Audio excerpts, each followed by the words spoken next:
Easy physics বই থেকে এই পর্বে আমরা যশোর বোর্ড 2025-এর একটি সৃজনশীল প্রশ্ন সমাধান করব। প্রশ্নটা সমাধান করাচ্ছি ইজি ফিজিক্স বই থেকে। তোমরা যারা ইজি ফিজিক্স বই সংগ্রহ করনি খুব দ্রুত সংগ্রহ করে ফেলবে। আমরা প্রথম প্রশ্নটা খেয়াল করি। প্যাসকেলের সূত্রটি লেখো। প্যাসকেলের সূত্রটা কি বলা হয়েছে? আমাদেরকে জাস্ট সূত্রের বিবৃতিটা লিখলেই হবে। প্যাসকেলের সূত্র হচ্ছে কোনো পাত্রে আবদ্ধ তরল বা বায়বীয় পদার্থের কোনো অংশের উপর বাইরে থেকে চাপ প্রয়োগ করলে সেই চাপ কিছুমাত্র না কমে তরল বা বায়বীয় পদার্থের সর্বত্র সমানভাবে সঞ্চালিত হয় এবং তরল বা বায়বীয় পদার্থের সংলগ্ন পাত্রের গায়ে লম্বভাবে ক্রিয়া করে। মানে হলো, ধরো এরকম একটা আবদ্ধ পাত্র, যেই আবদ্ধ পাত্রে তরল পদার্থ আছে অথবা বায়বীয় পদার্থ আছে, টোটাল কথাটা হচ্ছে একটা প্রবাহী পদার্থ আছে। এর উপর যদি আমি বাহিরে থেকে চাপ প্রয়োগ করি, তাহলে সেই চাপ কিছুমাত্র না কমে, মানে ধরো এখানে যদি আমি 10 প্যাসকেল চাপ প্রয়োগ করি, সেই চাপ না কমে দেখা যাবে এই যে তরল বা বায়বীয় পদার্থের সব দিকে সমানভাবে ছড়ায় পড়বে এবং পাত্রের গায়ে লম্বভাবে ক্রিয়া করবে। মানে এখানে যদি 10 প্যাসকেল চাপ প্রয়োগ করি, সেই 10 প্যাসকেল এসে এখানে কাজ করবে, এখানেও কাজ করবে, এখানেও কাজ করবে, এখানেও কাজ করবে। এটাই মূলত হচ্ছে প্যাসকেলের সূত্র, যে তরল বা বায়বীয় পদার্থের উপরে বাহিরে থেকে যদি চাপ প্রয়োগ করা হয়, সেই চাপ না কমে সব দিকে ছড়িয়ে পড়ে এবং তরল বা বায়বীয় পদার্থ সংলগ্ন পাত্রের গায়ে লম্বভাবে ক্রিয়া করে। খ হচ্ছে প্রেসার কুকারে রান্না তাড়াতাড়ি হয় কেন? প্রেসার কুকারে রান্না তাড়াতাড়ি হয় তার মূল কারণ হলো উচ্চ চাপের ফলে পানির স্ফুটনাঙ্ক বেড়ে যায়।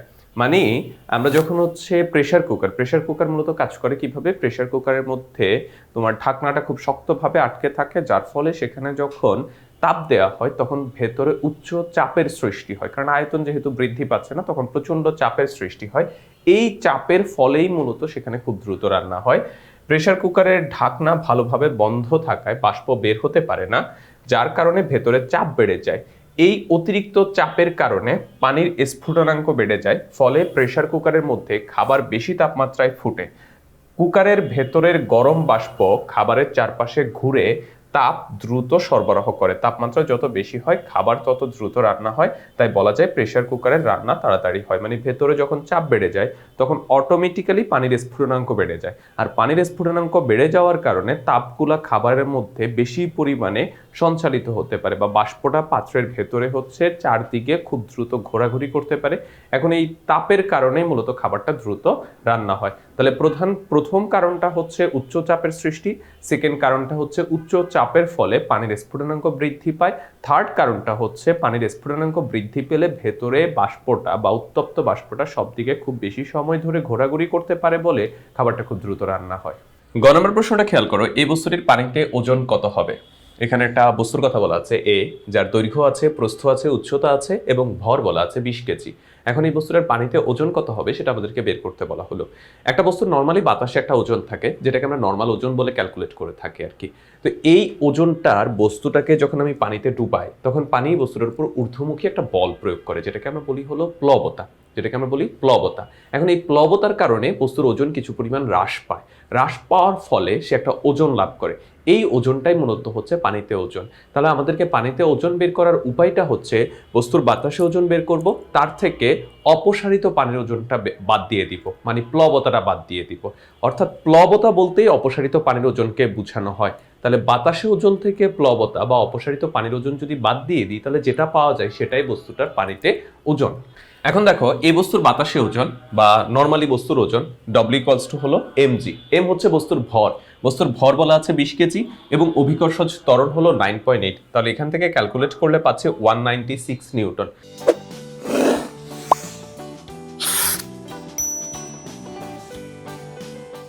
এখন আমাকে যেটা করতে হবে সেটা হচ্ছে বস্তুটার পানিতে ওজন বের করতে হবে। এখন পানিতে ওজন বলতে কি বোঝায়? বস্তুর অপসারিত তরলের ওজনটাই হচ্ছে মূলত পানির ওজন, যেটাকে আমরা বলি প্লবতা। তো প্লবতা বের করার সূত্র হচ্ছে W = V ρg। প্লবতা বা অপসারিত তরলের ওজন বা ঊর্ধ্বমুখী লব্ধি বল হারানো ওজন যেটাই বলি না কেন তা বের করার সূত্র হচ্ছে W equals to V rho G. V বলতে বস্তুর আয়তনটাকেই বোঝানো হবে, রো মানে হচ্ছে তরলের ঘনত্ব। খেয়াল করি এখানে দুটো জিনিস আলাদা, ভি হচ্ছে বস্তুর আয়তন আর রো হচ্ছে তরলের ঘনত্ব। ভি হচ্ছে বস্তুর আয়তন আর রো হচ্ছে তরলের ঘনত্ব। তো আমাদেরকে প্রথমে বস্তুর আয়তনটা বের করতে হবে। বস্তুর আয়তন বের করার সূত্র হচ্ছে ভি ইকুয়ালস টু দৈর্ঘ্য গুণ প্রস্থ গুণ উচ্চতা। এখন দৈর্ঘ্য বলা ছিল হচ্ছে 35 সেন্টিমিটার মানে 0.35 মিটার, 35 সেন্টিমিটার বা 0.35 মিটার। এরপরে হচ্ছে প্রস্থ হচ্ছে 26 সেন্টিমিটার বা 0.26 মিটার, প্রস্থ হচ্ছে 26 সেন্টিমিটার বা 0.26 মিটার, আর উচ্চতা হচ্ছে 12 সেন্টিমিটার বা 0.12 মিটার। এখন আমরা এখানে দৈর্ঘ্য জানি, প্রস্থ জানি, উচ্চতা জানি। দৈর্ঘ্য 0.35, প্রস্থ 0.26, উচ্চতা হচ্ছে 0.12। এখান থেকে যদি আমরা ক্যালকুলেশন করি 0.01092 ঘনমিটার, এইটাই হচ্ছে কি বস্তুর আয়তন, এটাই হচ্ছে এই বস্তুর আয়তন। তাহলে আমরা আয়তনটা পেয়ে গেছি। এখন আমরা যদি অপসারিত পানির ওজন বের করতে চাই, W equals to V rho G. V হচ্ছে বস্তুর আয়তন, এই যে এখানে যে আয়তনটা পেয়েছি সেই আয়তনটা এখানে আমরা বসিয়ে দিলাম। রো হচ্ছে তরলের ঘনত্ব মানে পানির ঘনত্ব, পানির ঘনত্ব কত 1000, জি হচ্ছে 9.8। তাহলে এখান থেকে আমরা ক্যালকুলেশন করলে 107.016 নিউটন। এইটা হচ্ছে বস্তুর তরলে ওজন বা অপসারিত, এইটা হচ্ছে বস্তুর অপসারিত তরলের ওজন বা প্লবতা। এখন আমি যদি বস্তুর ওজন থেকে অপসারিত তরলের ওজন বা প্লবতাটা মাইনাস করে দিই তাহলেই বস্তুটার পানিতে ওজনটা পেয়ে যাব। এই যে দেখো বস্তুটার পানিতে ওজন সমান হচ্ছে বস্তুর বাতাসে ওজন বা নরমালি ওজন যেটা 196 মাইনাস হচ্ছে অপসারিত তরলের ওজন বা প্লবতা বা হারানো ওজন যেটাই বলি সেটা মাইনাস করে দিলাম, তাহলেই বস্তুটার কি পেয়ে গেলাম, তাহলেই বস্তুটার আমরা পানিতে ওজনটা পেয়ে গেছি। তাহলে পানিতে ওজন বলতে বোঝানো হয় কি একটা বস্তুর বাতাসে ওজনের ফলে যখন আমি তরলে ডুবাই তখন বস্তুটা হচ্ছে কিছু পরিমাণ ওজন হারায়, হারানোর পরে সে নতুন একটা ওজন লাভ করে, সেই ওজনটাকে আমরা বলি পানিতে ওজন। এটা বের করার উপায় কি? বের করার উপায় হচ্ছে বস্তুর বাতাসে ওজন বের করব, অপসারিত তরলের ওজন বের করব। বাতাসে ওজন থেকে অপসারিত তরলের ওজন মাইনাস করে দিলেই আমরা পানিতে ওজনটা পেয়ে যাব। ঘ নম্বর প্রশ্ন হচ্ছে এ ও বি বস্তুদ্বয়কে একত্রে বেঁধে পানিতে ডুবানো হলো, এটি ভাসবে না ডুববে? এ ও বি কে একত্রে বেঁধে যদি পানিতে ডুবানো হয় তাহলে এটি ভাসবে নাকি ডুববে? এখন ভাসা বা ডুবা কিসের কিসের উপর নির্ভর করে? প্রথম আমরা যদি একটু শর্তগুলো দেখি, শর্তটা হচ্ছে যদি বস্তুর ওজন, এটা হচ্ছে অবজেক্ট, যদি বস্তুর ওজন অপসারিত তরলের ওজনের থেকে বেশি হয়, যদি বস্তুর ওজন অপসারিত তরলের ওজন থেকে বেশি হয় তাহলে বস্তুটা ডুবে যাবে। বিষয়টা তোমরা মুখস্থ না করে এইভাবেও মনে রাখতে পারো, ধরো এই পর্যন্ত পানি আছে, এখানে একটা বস্তু আছে, এই বস্তুটার ওজন কোন দিকে কাজ করবে? নিচের দিকে কাজ করবে। ডব্লিউ অবজেক্ট হচ্ছে নিচের দিকে কাজ করবে। আর অপসারিত তরলের ওজন যেটা সেটাকে আমরা বলি প্লবতা। প্লবতাটা কোন দিকে কাজ করে? প্লবতাটা উপরের দিকে কাজ করে। এই যে উপরের দিকে যে বলটা কাজ করতেছে সেটাকে আমরা বলি প্লবতা। এখন দেখো তো এই দুইটার মধ্যে যদি বস্তুর ওজন বেশি হয় তাহলে বস্তু কোন দিকে যাবে? অবশ্যই নিচের দিকে যাবে, তার মানে বস্তু ডুবে যাবে। আর যদি হচ্ছে প্লবতাটা বেশি হয় মানে অপসারিত তরলের ওজন বেশি হয় তাহলে বস্তু উপরের দিকে যাবে মানে ভেসে থাকবে। এই জন্য আমরা বললাম বস্তুর ওজন যদি অপসারিত তরলের ওজন থেকে বেশি হয় ডুবে যাবে। আর যদি উল্টাটা হয় মানে বস্তুর ওজন যদি অপসারিত তরলের ওজনের থেকে কম হয় তাহলে ভেসে থাকবে। আর যদি দুইটা সমান থাকে মানে বস্তুর ওজন আর অপসারিত তরলের ওজন যদি সমান থাকে তখন ডুবন্ত অবস্থায় ভাসবে। ডুবন্ত অবস্থায় ভাসা বলতে এরকম সিচুয়েশনকে বোঝায়, এরকম সিচুয়েশনকে বোঝায়। এটা ভেসে আছে, এটা ডুবে গেছে, ডুবন্ত অবস্থায় ভেসে আছে, আর এইটা ডুবে গেছে। তো ডুবন্ত অবস্থায় ভাসা মানে এই অবস্থাটাকে বোঝায় যে ক্ষেত্রে বস্তুর ওজন আর অপসারিত তরলের ওজন সমান, মানে একটা আরেকটাকে কাটাকাটি করে দিয়েছে। এখন এইটা হচ্ছে ওজন দিয়ে। এর বাহিরে আরেকটা কন্ডিশন দিয়ে আমরা বের করতে পারি, সেটা হচ্ছে ঘনত্ব। যদি অবজেক্টের ঘনত্ব, যদি অবজেক্টের ঘনত্ব তরলের ঘনত্বের থেকে বেশি হয় সেম ডুবে যাবে। যদি অবজেক্টের ঘনত্ব তরলের ঘনত্ব থেকে কম হয় ভেসে থাকবে। যদি দুইটা সমান হয় ডুবন্ত অবস্থায় ভেসে থাকবে। তার মানে একটা বস্তু ভাসবে কি ডুববে এটা আমরা দুইটা অবস্থা দিয়ে বুঝতে পারি। একটা হচ্ছে বস্তুর ওজন আর অপসারিত তরলের ওজন দ্বারা, অন্যটা হচ্ছে বস্তুর ঘনত্ব আর অপসারিত তরলের ঘনত্ব দ্বারা। আমরা এই ক্ষেত্রে দুইটা প্রক্রিয়াই তোমাদেরকে দেখিয়ে দিব। বইয়ের মধ্যে আমাদের একটা প্রক্রিয়া দেখানো আছে। তো বইয়ের ক্ষেত্রে দেখো বি বস্তুটার আয়তন বের করা হচ্ছে। আয়তন বের করার সূত্র কি? রো ইকুয়ালস টু হচ্ছে এম বাই ভি। তাহলে V equals to M by rho. Rho সমান হচ্ছে এম বাই ভি। রো সমান হচ্ছে এম বাই ভি। তাহলে ভি সমান কি? M by rho. ভি সমান হচ্ছে এম বাই রো। এম হচ্ছে ভর, এম হচ্ছে ভর। বস্তুর ভর কত বলা আছে? বি বস্তুর ভর বলা আছে হচ্ছে 4 কেজি। আর রো কত বলা আছে? 400। রো কত বলা আছে? 400। তা রো হচ্ছে 500। তাহলে আমরা যদি ভরকে ঘনত্ব দ্বারা ডিভাইড করি তাহলে বি বস্তুটার আয়তনটা পেয়ে যাচ্ছি। এখন বস্তুটার ঘনত্ব, গড় ঘনত্ব কত হবে, বা দুইটা বস্তুর একত্রে ঘনত্ব কত হবে? দুইটা বস্তুর একসাথে ভর ডিভাইডেড দুইটা বস্তুর একসাথে আয়তন, কারণ ঘনত্ব সমান ভর বাই আয়তন। তাহলে দুইটা বস্তুর একসাথে ভর এম এ প্লাস হচ্ছে এম বি।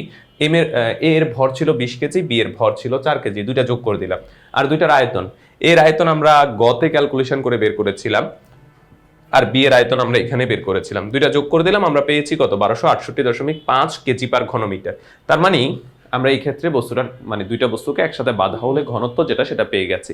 এই ঘনত্বটা কি তরলের ঘনত্ব থেকে বেশি বা পানির ঘনত্ব থেকে বেশি, তাহলে অটোমেটিক্যালি কি হবে? বস্তুটা ডুবে যাবে। তাহলে আমরা এই ঘনত্ব দিয়ে এটা ক্যালকুলেশন করে পেয়ে গেলাম, যদি দুইটা বস্তুর একসাথে ঘনত্ব পানির ঘনত্ব থেকে বেশি, এই জন্য বস্তুটা ডুবে গেছে। বের করার উপায় কি? দুইটা বস্তুর একসাথে ভরকে দুইটা বস্তুর একসাথে আয়তন দিয়ে ভাগ করে দিব। অনেকে আবার যেটা করে, দুইটা বস্তুর আয়তনকে ঘনত্বকে যোগ করে দেয়। ঘনত্বকে যোগ করে দিলে হবে না, দুইটা বস্তুর ভরকে দুইটা বস্তুর আয়তন দ্বারা ভাগ করতে হবে, তখনই আমরা দুইটা বস্তুর একসাথে ঘনত্বটা পেয়ে যাব। এই ঘনত্বটা তোমার তরলের ঘনত্ব থেকে বেশি ডুবে যাবে। এখন আমরা বের করে দেখব বা ক্যালকুলেশন করে দেখাবো যে দুইটা বস্তুর একসাথে মানে ওজন কত হয়, এরপর এদের দ্বারা অপসারিত তরলের ওজন কত হয়, সেটা দিয়ে আমরা বের করব ভাসবে না ডুববে। প্রথম হচ্ছে দুইটা বস্তুর একসাথে ভর এম, এম সমান হচ্ছে কি এম এ প্লাস হচ্ছে এম বি। এম এ ছিল হচ্ছে 20 কেজি মানে এ বস্তুর ভর, আর বি ছিল হচ্ছে 4 কেজি, তাহলে হচ্ছে 24 কেজি। তাহলে দুইটা বস্তুর একসাথে যে ওজন সেটা হচ্ছে W = mg, m এর মান হচ্ছে 24, g এর মান হচ্ছে 9.8। তাহলে এখান থেকে আমরা ক্যালকুলেশন করে পাচ্ছি 235.2 নিউটন। এইটা হচ্ছে দুইটা বস্তুর একসাথে ওজন। এরপর আমাদেরকে কি করতে হবে? দুইটা বস্তু একসাথে বাঁধা হলে অপসারিত তরলের ওজন কত? অপসারিত তরলের ওজন বের করার সূত্র কি? W = v rho g। v বলতে কি বুঝাবে? দুইটা বস্তুর একসাথে আয়তন।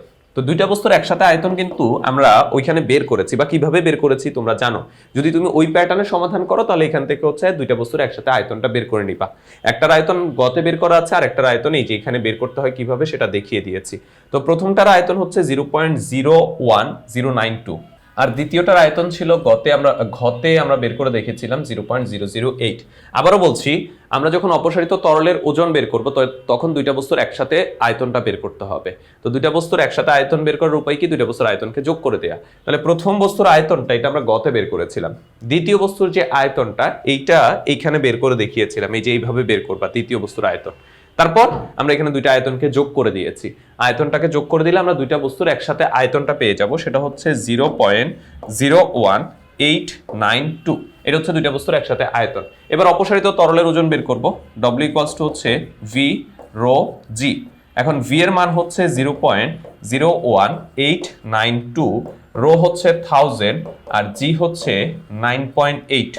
তাহলে আমরা ক্যালকুলেশন করলে পাচ্ছি 185.416 নিউটন। দুইটা বস্তুর একসাথে ওজন ছিল 235.2 নিউটন। দুইটা বস্তুর একসাথে অপসারিত তরলের ওজন ছিল 185.416 নিউটন।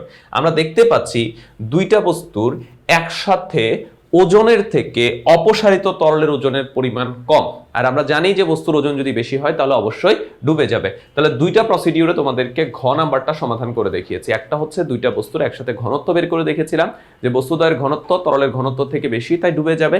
আরেকটা হচ্ছে বস্তুর ওজন অপসারিত তরলের ওজনের থেকে বেশি, সেক্ষেত্রে ডুবে যাবে। তাহলে দুইটা সমাধানের মধ্যে তোমাদের কাছে যেই সমাধানটা সহজ বা বেশি বুঝো বলে মনে হয় সেই সমাধানের মাধ্যমে তোমরা সমাধান করবা।